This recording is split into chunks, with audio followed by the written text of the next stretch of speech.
Today, I know that God created me by becoming me. I now realize that I am perfect, whole, and complete, just as I am. Therefore, in this moment, I walk in love, peace, faith, and acceptance. And so it is. This is submitted by Ronald Walker. Oh, I'm sorry.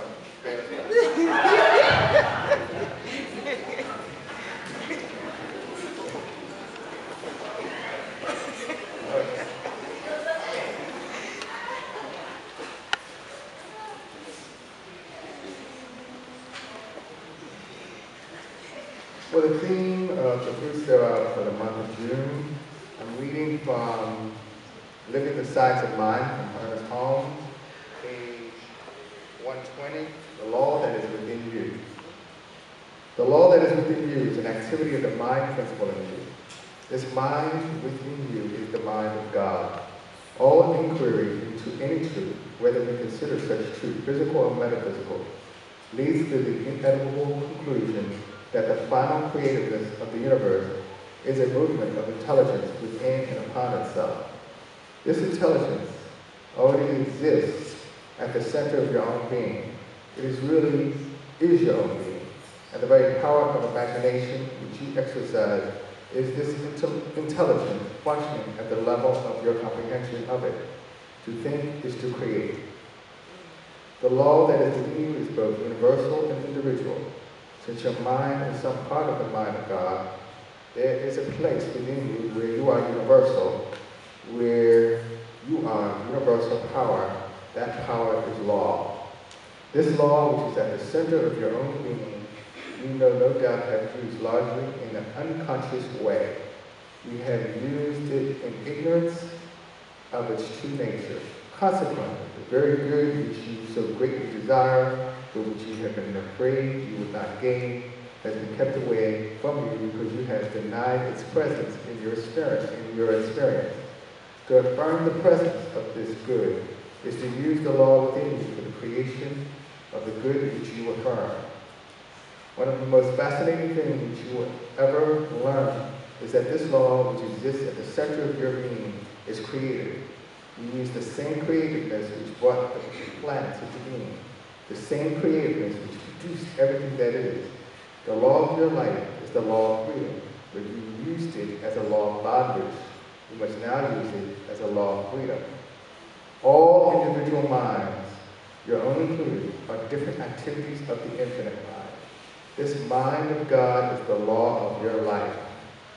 When you speak, it speaks within you. Thus, your thought becomes the law of your life because the law of the one mind already resides at the center of your being. To think is to create. You have already been thinking and creating.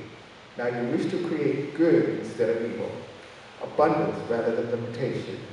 You have this possibility within you.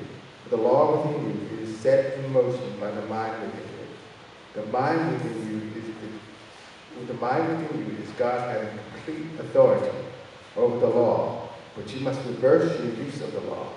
You must accept your freedom, announce your liberty, and proclaim your divine birthright. Whatever you believe to be true about God, declare to be the truth about yourself. I'm going to read that again.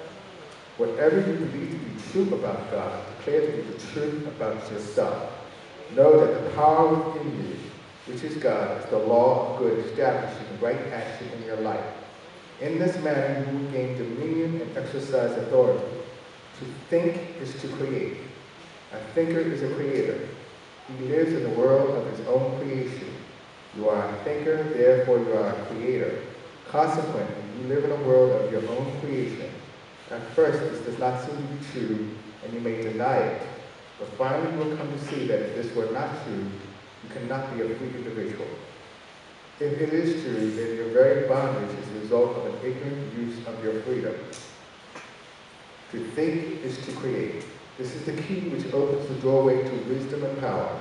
That doorway is already within you. Somewhere within you, the mind of God reveals the truth that you were born free, that the will of God for you is the one of goodness, truth, and beauty. that all the power there is for you, and all the will there is wills life. You are the image and likeness of this life. You are the personification of it. You are the personality of God.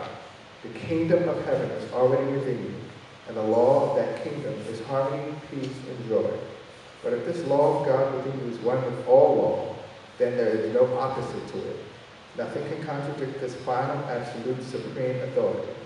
You must know this, and in knowing it, you will exercise the authority which the eternal principle has incarnated in you. If to think is to create, thoughts are things, and the law of things is the law of thought. Change your thinking then. This will not be easy at first because the old thought habits are prone to reassert themselves, to claim that they have a right to remain in your consciousness, to harass and torment you. But now you are wise. You know that they have no such authority. You see them to be exactly what they are. False impressions claim to be the truth. They are traitors to your true self, false representations of the divinity within you.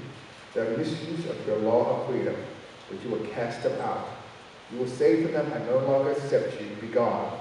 And because of only thoughts, they will evaporate. What a wonderful thing to realize that this mind within you is also the law within you, and that the spirit within you, which is God, acts through this mind upon this law, acts with direction. You should rejoice that at last you are awakening to the realization that there is no law for you, but your own soul shall set it in the one great law of all life, truth, and wisdom. And so it is.